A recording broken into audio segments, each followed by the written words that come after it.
ایک آدمی نے وضو کرنے کے بعد جرابیں پہنے، پھر ان پر مسح کیا، بعد ازان انہیں اتار دیا، کیا اس سے وضو قائم رہتا ہے؟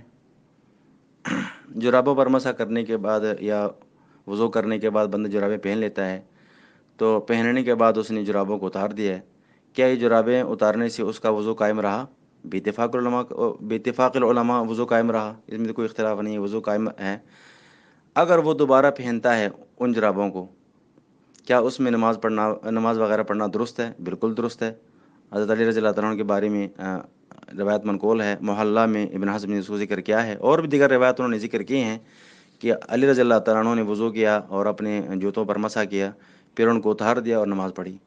تو میں نے خلع الممسوح کے نام سے اس کو یاد کرتے ہیں علماء، یعنی جس چیز پر مسح کریں آپ، جراب ہیں یا موزے ہیں یا بوٹ ہیں، اگر وہ اتار دیں وضو قائم رہتا ہے، وضو قائم رہتا ہے۔ دوبارہ پہن کر نماز پڑھ سکتا ہے، واللہ تعالی عالم۔